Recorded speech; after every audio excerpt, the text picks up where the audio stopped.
しい中、また日程の変更にもかかわらず、このようにたくさんの方がお集まりくださいましてありがとうございました。本日は、喜ぶ人と共に喜び、泣く人と共に泣きなさい。共感共苦の心を養うという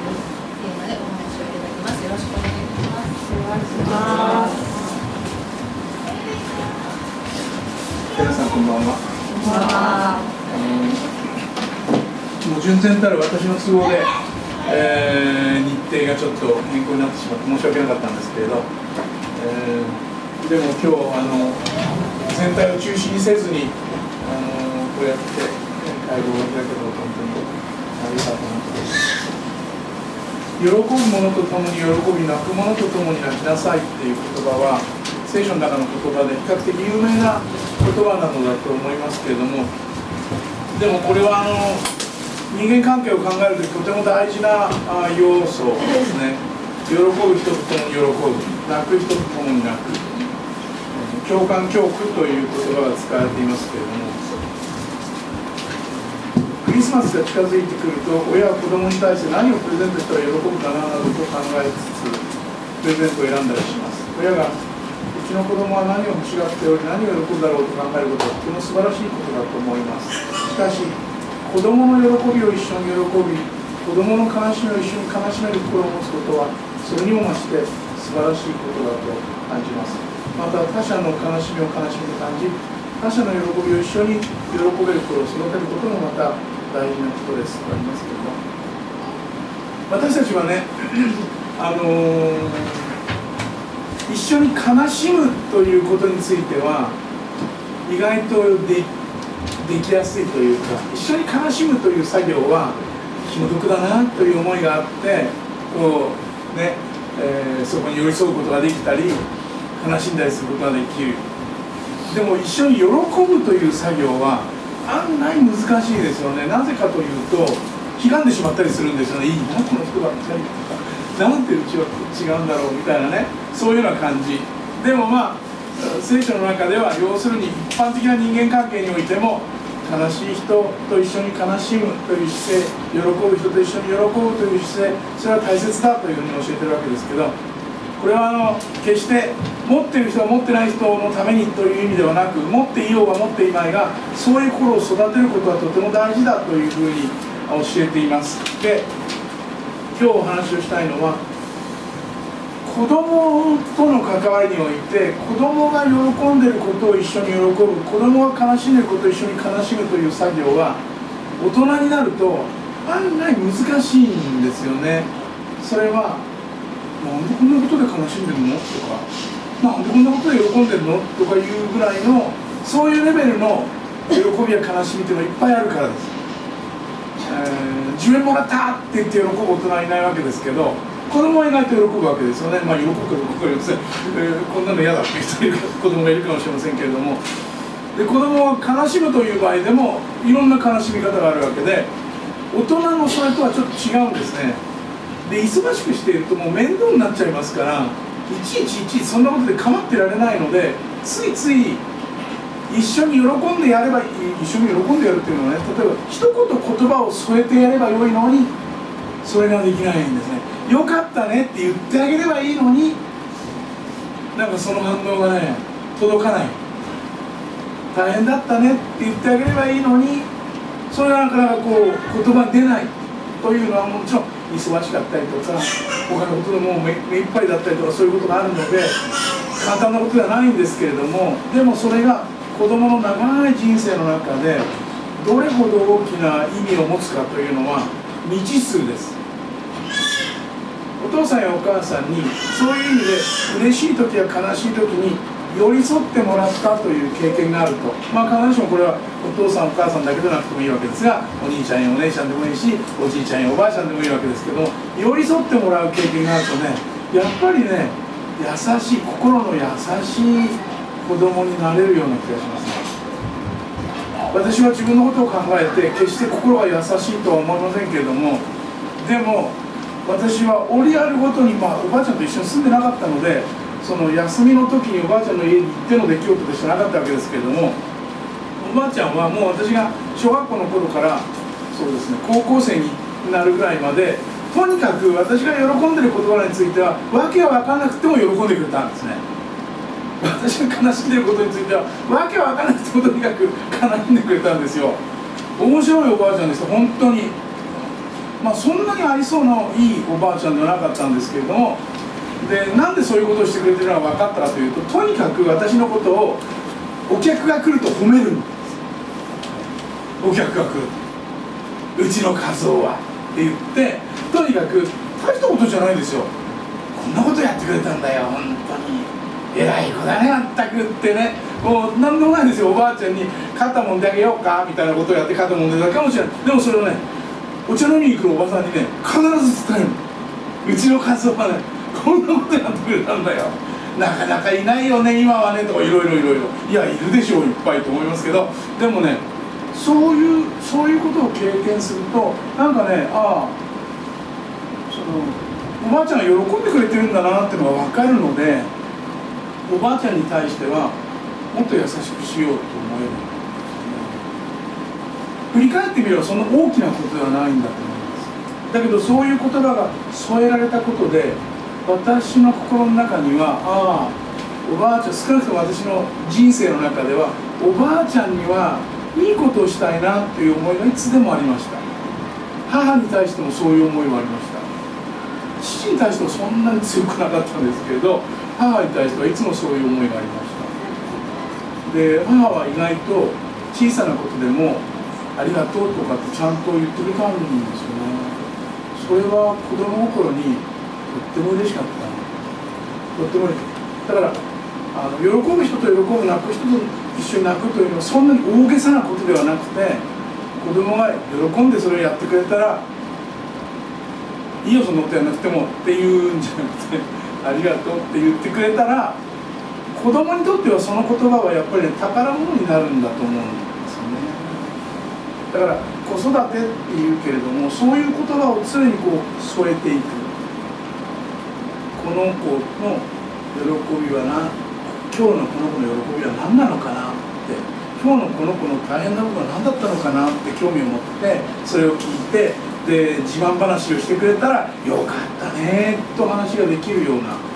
そういうそれはね、ある意味の心のゆとりなのかもしれませんけど、ね、子供の自慢話をよかったねって言える、大した自慢話じゃないかもしれませんよ。できたんだよっていうだけ、そんなの当たり前じゃんっていうこともできるわけですよね。そんなのみんなやってるでしょ、だってそういうの、それだって一応反応としてはありですよ。だけどあえてよかったねって添えてあげることで、その子の心は上に向きます。時々ね、そんな甘やかしちゃいけないっていうんで、厳しくもっと上があるんだぞというのを知らせる意味で、もっとやんなきゃダメだよっていう、そういう時ってきっとあるんだと思います。でもそれはおそらく十分にそういう受け取られるというか、受け取られるということができればできるほど、子供自身がもっと上を目指すようになるんだろうと。日本語に応答という言葉がありますね。応答、桃のことじゃなくて、応ずるという字と答えるというね、どちらも答えると書きます。で、私たちはどこかで、これは日本の教育のせいもあるのかもしれませんけれども、その答えるというアンサーですね。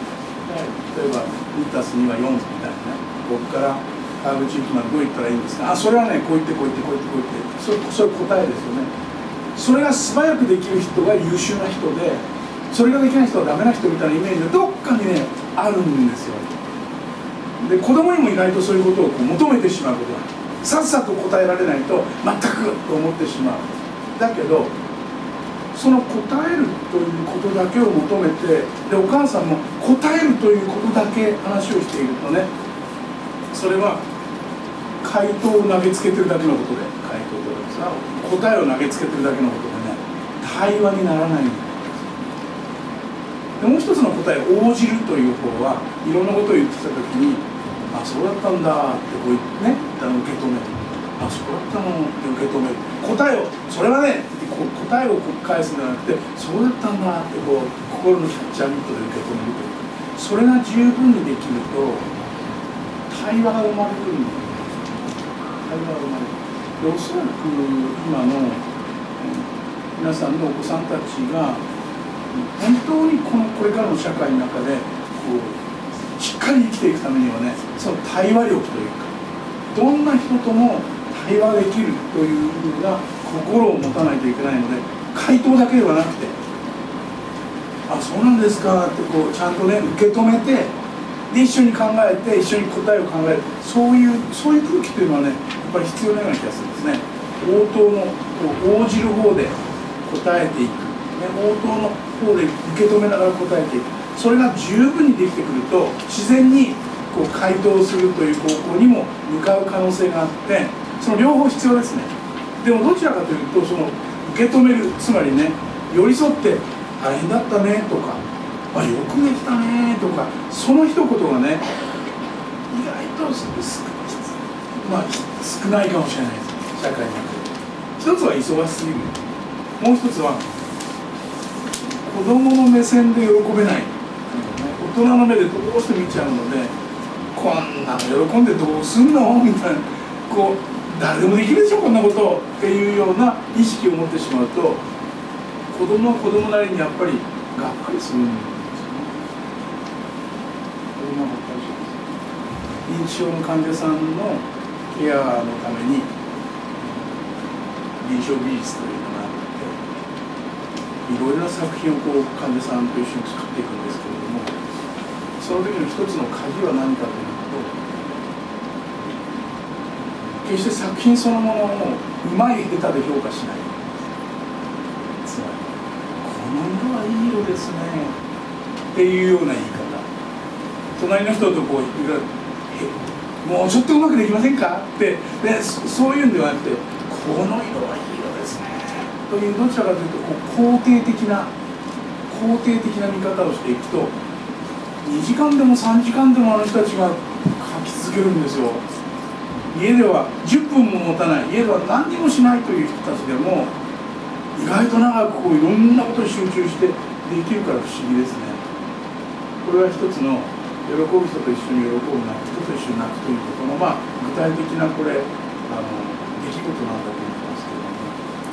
ぜひ子どもたちの喜びを一緒に喜ぶ、子どもたちの悲しみを一緒に悲しむということをどこから始めたらいいか、ちょっとね個人差があるし、家の状況もありますから難しいですけれども、もしかしたら話をして子どもが自慢そうに話をしてくれている、いいことだなと思ったら、よかったねって声をかけること、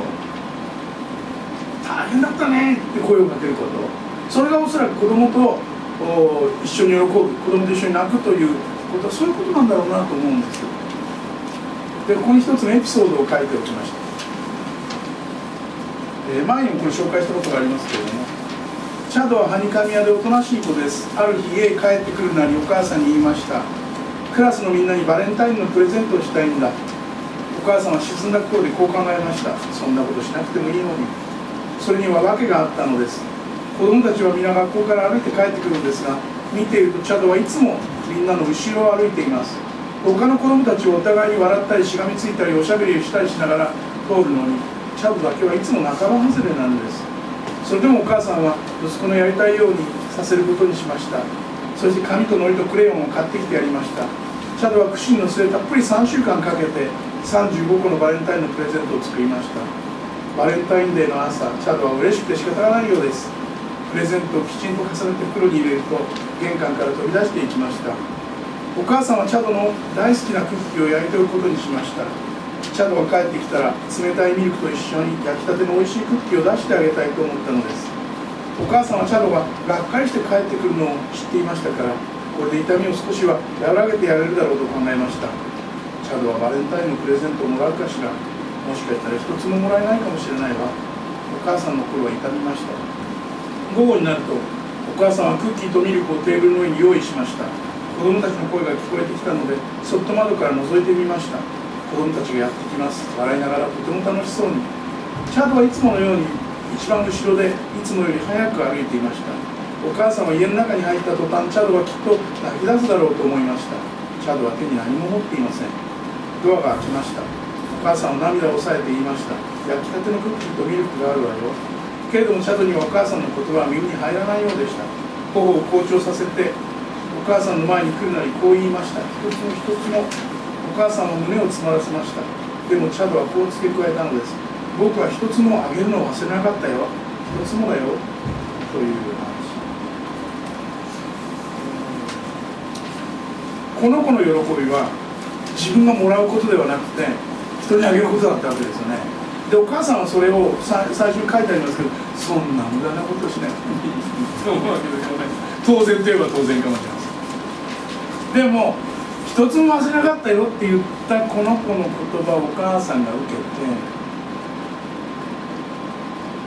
ああよかったなと思えて、それをこの子に伝えることができたら、きっとお母さんはこの子の喜びを一緒に喜んだ。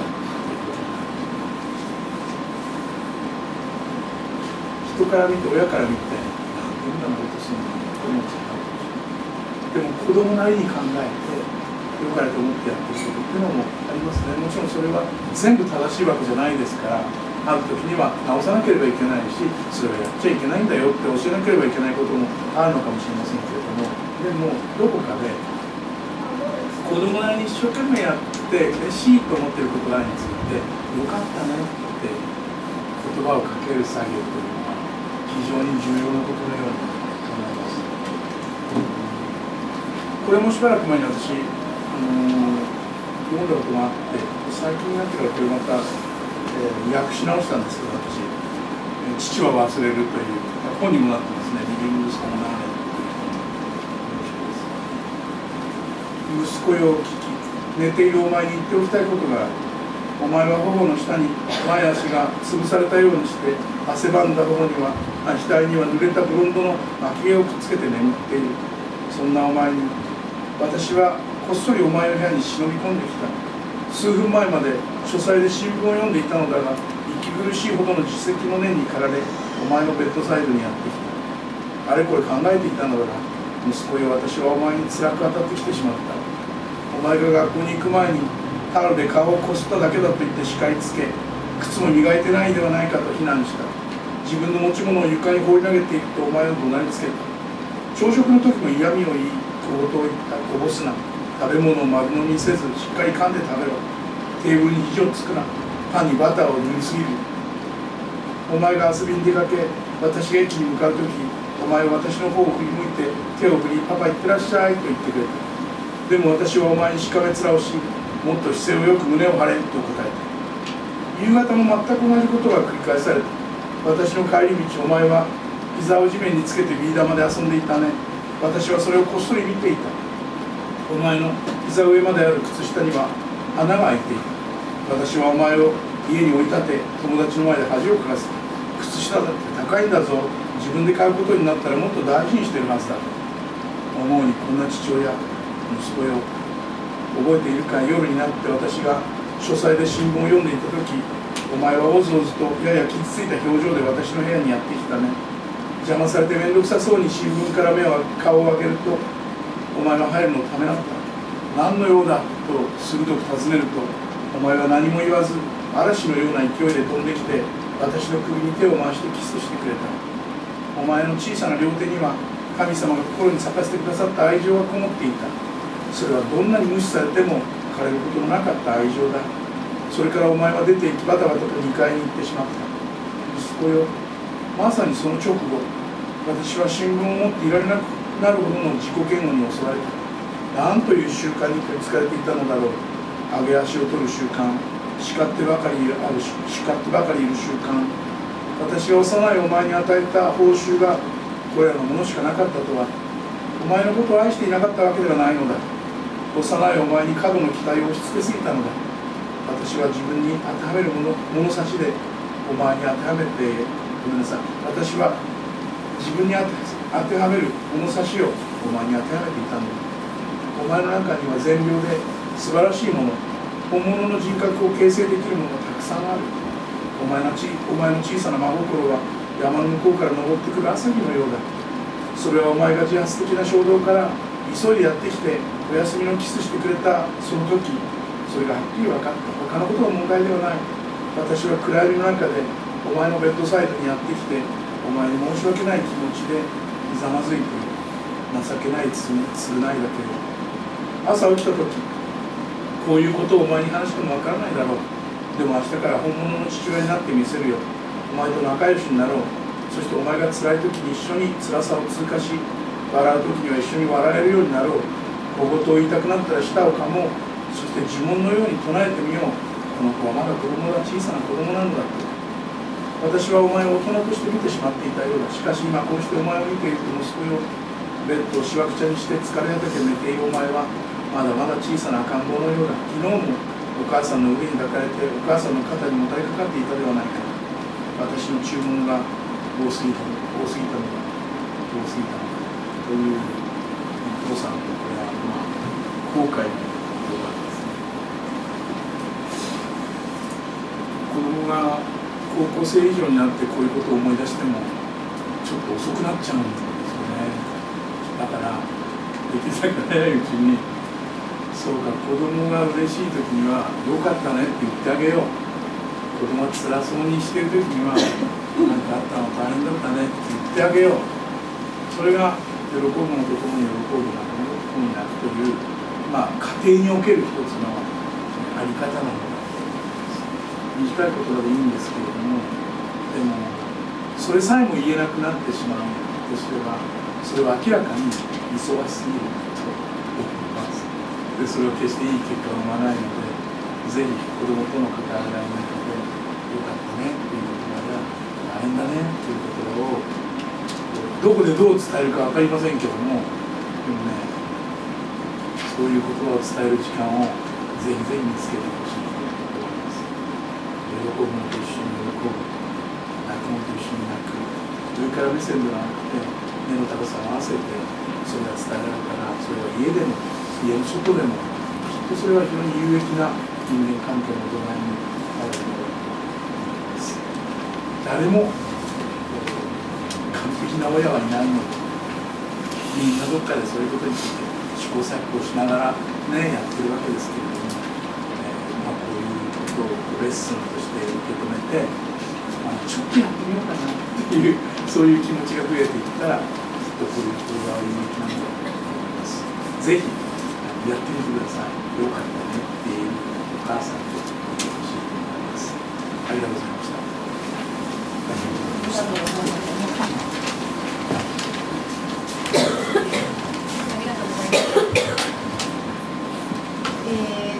本日は、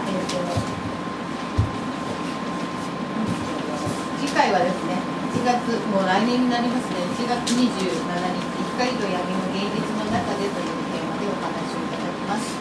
本日日程の変更にも変わらず、次のお話ありがとうございました。クリスマスの時期です。幼声、緑声の子どもたちには、クリスマスの本当の意味を知ってほしくて、先生たちは職員は